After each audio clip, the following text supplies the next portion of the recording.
The moment the door slammed shut and the lock clicked from the outside, Eleanor Wright understood how quickly power could disappear. 1 second she was the confident CEO who commanded boardrooms and billion-dollar deals, and the next she was alone in a narrow bathroom that smelled of disinfectant and fear, her heartbeat pounding so loudly it felt like the walls were listening. Outside, two shadows blocked the light under the door, and the silence that followed was heavier than any shout. Sometimes, the worst moments of life arrive without warning, and sometimes, they arrive exactly when you think you are untouchable. Before the story pulls you deeper, take a second right now. If you believe in kindness, second chances, and the idea that one good moment can change a life, please like this video, comment, share it with someone who needs hope today, and subscribe to the channel.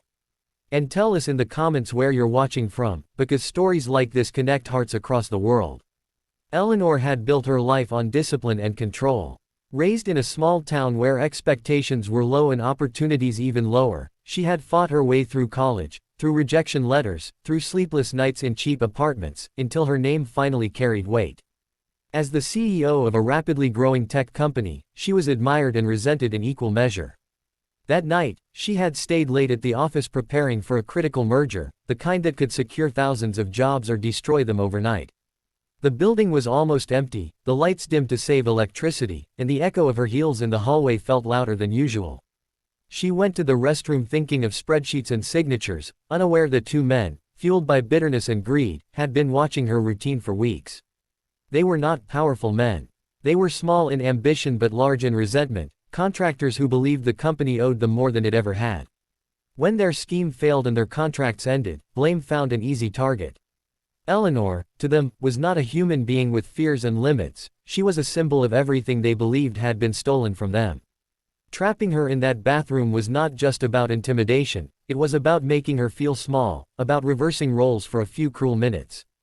Inside the bathroom, Eleanor's mind raced faster than her heart. She thought of her mother's hands shaking as she signed her first loan papers, of the promises she had made to herself about never letting anyone corner her again. She tried the door once, twice, knowing it was useless. Panic rose like a tide, and for the first time in years, she felt truly alone. The company emails, the legal teams, the security protocols all felt distant and fragile in that moment. Fear does not care about titles. At the other end of the building, Daniel Carter was having the worst day of his life. A single father of a 7-year-old girl named Lily, Daniel worked as a night janitor, a job he had taken after his wife passed away and the world he knew collapsed. Nights were hard for him, not just because of the exhaustion, but because quiet spaces left too much room for memories. He cleaned offices that belonged to people he would never meet, wiping desks that held dreams he could barely afford to imagine. That night, his phone buzzed with a message from Lily's school reminding him about a missed payment for a field trip. Guilt sat heavy on his chest as he pushed his cart down the hallway, wondering how he could stretch an already thin paycheck. Daniel did not walk toward the bathroom because he was brave or curious. He walked there because it was on his checklist. As he approached, something felt wrong. The building had a certain rhythm at night, a predictable hum, and this silence was offbeat. He noticed the shadows under the door, the way they shifted too quickly, the tension in the air that made the hair on his arms rise. Years earlier, before life broke him down, Daniel had been a man who trusted his instincts. Fatherhood had brought that instinct back, sharpened by the responsibility of protecting someone small and vulnerable. He stopped, listening. He did not hear words, but he felt fear. It was the same fear he had felt in a hospital hallway when doctors spoke in low voices, the same fear that had taught him how precious a single moment could be. Without fully understanding why, he moved closer, his presence enough to change the balance outside that door. The two men did not expect anyone else in the building, least of all a janitor who looked tired and unimportant. What happened next was not dramatic in the way movies show it. There were no heroic speeches, no perfectly timed rescues. There was only a man stepping into a moment that could have gone very wrong, choosing not to look away. His interruption was enough. Fear does not like witnesses. The shadows shifted, footsteps retreated, and the lock was released in a rush of panic that belonged to those who thought they had control. When the door opened, Eleanor stepped out into the hallway feeling exposed and unsteady, her confidence cracked but not destroyed. She saw Daniel standing there with his cleaning cart, his eyes wide not with pride, but with concern. In that moment, the distance between CEO and janitor disappeared. They were just two human beings sharing the aftermath of fear. Eleanor took a deep breath, grounding herself, while Daniel silently made sure the hallway was empty, his body still tense, ready to protect if needed. Security was called, reports were filed, and the night moved forward the way it always does, 1 minute at a time. But something had shifted inside Eleanor. For the first time in years, she saw her company through a different lens. She saw the invisible people who kept the lights on, who cleaned up after everyone else had gone home, who noticed when something was wrong because their lives depended on paying attention. She went home that night unable to sleep, replaying the moment when a stranger had stepped in without knowing who she was, without expecting anything in return. Daniel, on the other hand, went home to Lily, who was asleep with her stuffed rabbit tucked under her chin. He watched her breathe, feeling the familiar mix of relief and worry that came with single parenthood. He did not tell anyone what happened that night.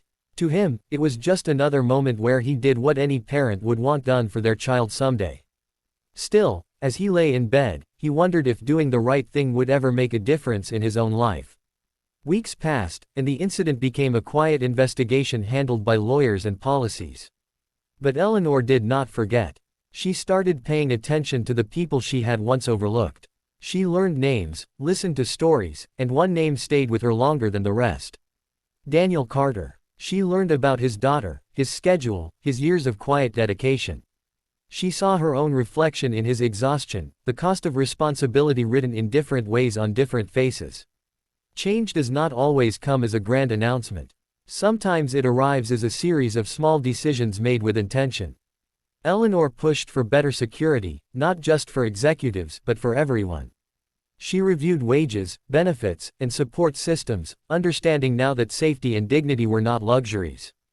And quietly, without making it a headline, she arranged for Daniel to be offered training opportunities within the company, pathways that could lead to a stable daytime role, something that would let him be home when Lily needed him most. When Daniel was called into the office weeks later, his hands shook, expecting bad news the way life had taught him to. Instead, he walked out carrying something heavier than fear. Hope. Not the loud, reckless kind, but the careful hope of a man who had learned to protect his heart. He did not know that a single moment of courage had rippled outward, touching lives he would never fully see. Years later, Eleanor would look back on that night as the moment her understanding of leadership changed forever. Not because she had been trapped, but because she had been helped. Power, she learned, was not about control, but about responsibility. And Daniel would watch Lily graduate, her smile bright and unburdened, knowing that sometimes the worst moments really do open the door to better ones. If this story touched something inside you, if it reminded you that kindness still matters and that ordinary people can change the course of someone else's life, please take a moment now to like, share, and subscribe. Your support helps stories like this reach the hearts that need them most. Please comment below with one word that describes how this story made you feel, because your words might be exactly what someone else scrolling tonight needs to read. In a world that often feels cold and unfair, remember this: you may never know which moment will define you, but choosing courage and compassion can turn even the darkest hallway into a place where hope quietly finds its way back in.